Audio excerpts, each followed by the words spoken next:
Good morning, everyone. How are we? Here for Daily Live number 18. We're going to be working on some corrective movement today. Our hip stabilizers, abductors, adductors.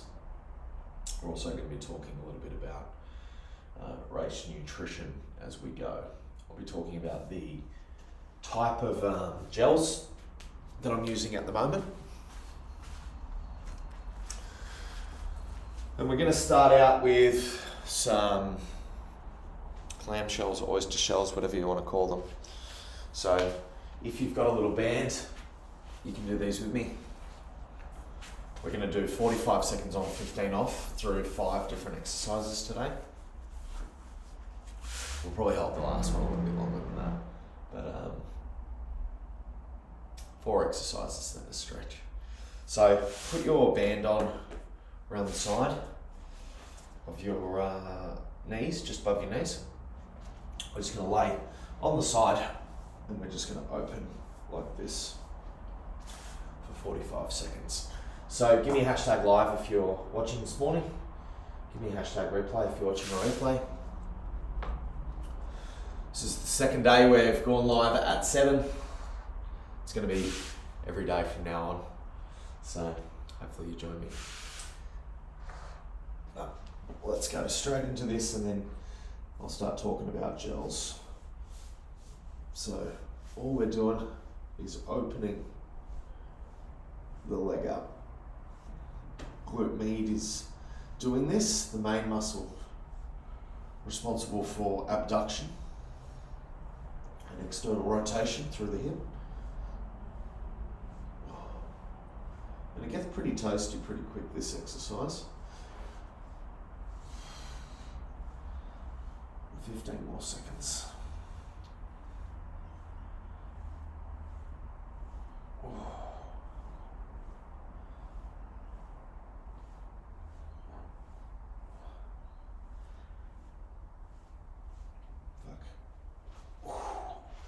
Got pretty spicy.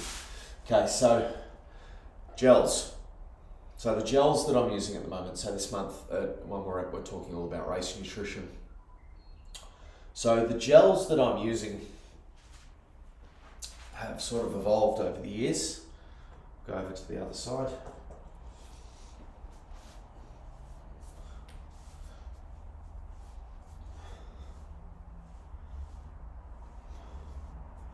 I started with not GU. There's a brand I used to buy from a big supplement store. Endura gels were the first gels that I used. And I used them for a little while. They were fine. Then I went to Cliff.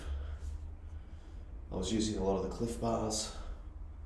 So I started using the Cliff gels. And I mean, they were okay too. Gels are gels as far as I'm concerned. I don't really see. Oof, 45 seconds of that's a bit rough.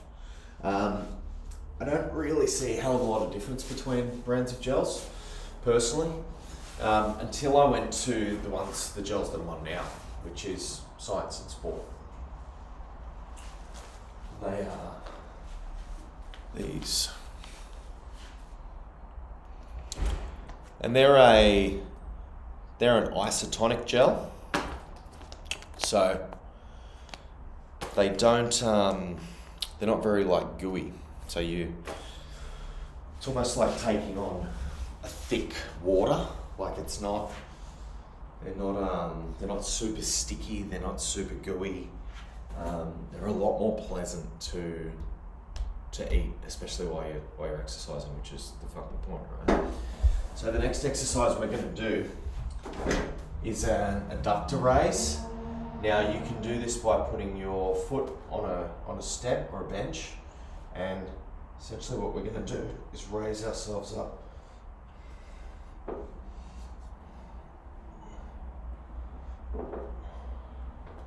I'm just going to do 10 of these. 7, 8, 9,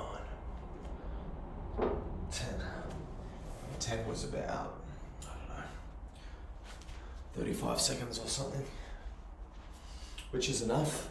It's a pretty difficult exercise, so don't overdo it.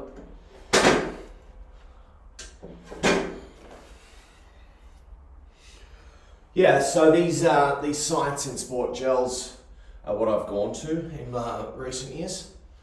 Probably about a year I've been on them, and I really, really fucking rate them. So we'll do 10 on this side.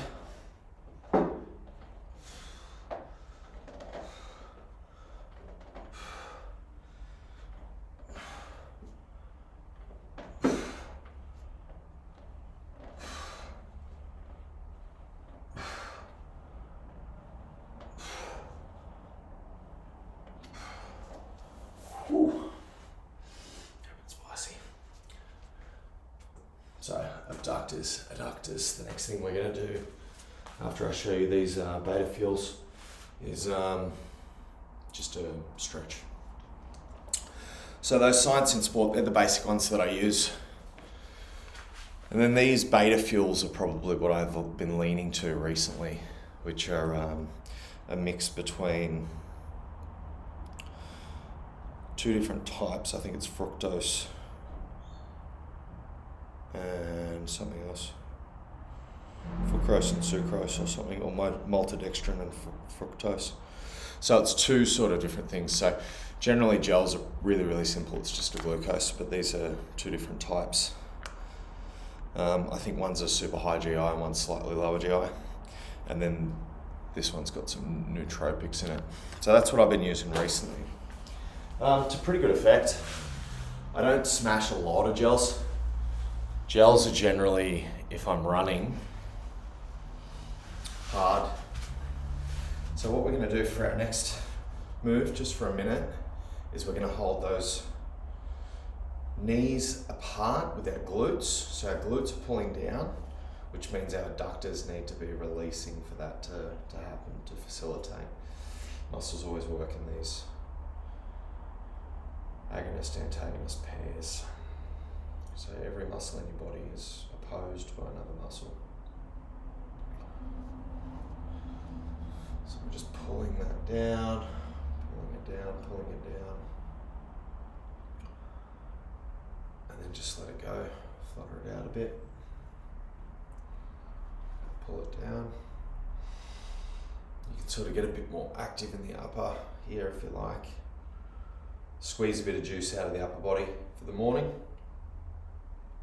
Yeah, so those gels are good. It's what I've been using for a while, and what I'll say about race nutrition is pick a reasonable starting position, and then go out and test the products and experiment. Go out on long runs, take some stuff, see what happens, see how your body acts differently. Release that out a bit. We'll go one more, pulling down. I used to interview a lot of people on my podcast, which I really should get back into doing. And it was always the thing that I got asked to ask the athletes the most was, what do you eat? You know, what food do you have when you run? And I don't know, 40, 50 people that I chatted to, I never got the same answer twice. So it's nutrition, race nutrition is especially an individual thing. So you want to start with, say, some reputable products, and then just go out and test and see what works for you. Might be that, Cliff bars work for you, but Cliff gels don't work for you. If you don't mind the really sticky, goopy flavour, I would say just stick to a good brand of gels, but don't spend a stupid amount of money, because it is expensive. The Science in Sport ones, I don't know, we're buying in bulk, so we get them pretty good. But yeah, certainly it's what's worked for me the most. The other thing that I'll use from a gel perspective is I use a Hammer Nutrition. It's a product called Perpetual, and it's a powder that you put in water, and it's got a little bit of protein in it. It's mostly carbs, but it does have a little bit of protein, and that's what I'll use if I do like a adventure race or something like that where I'm going out for like 12 hours.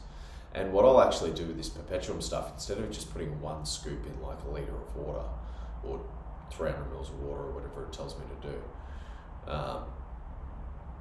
I'll put like 10 scoops in like 500 mils of water or 300 mils of water, and I'll like put it in a blender and I'll mix it up and I'll get it to be a very, very viscous fluid, like a thick fluid, and I'll put that into like a squeeze bottle, and I'll sort of create my own gel there. And I've had really, really good success with that over, you know, long endurance events where I'm not burning it at a really crazy pace. So like if an adventure race, I'm not going hard out, you're stopping to read maps, you're on bikes, you're running, you're in a team, so it's not, you know, we're not going crazy competitive at it either. So it's a much slower burn than it would be, say, for a Spartan Beast or something like that, or a Spartan Ultra. So I don't need the quick, snappy carbs quite as much. I want something that's going to burn a little bit longer, and I've found that perpetuum works pretty well for that. So it's a little bit on race nutrition today, guys. Let me know what you're taking. Let me know if you've got any questions. No questions. Still got a couple of guys on the live. Hopefully you have a good day, and I'll see you all tomorrow.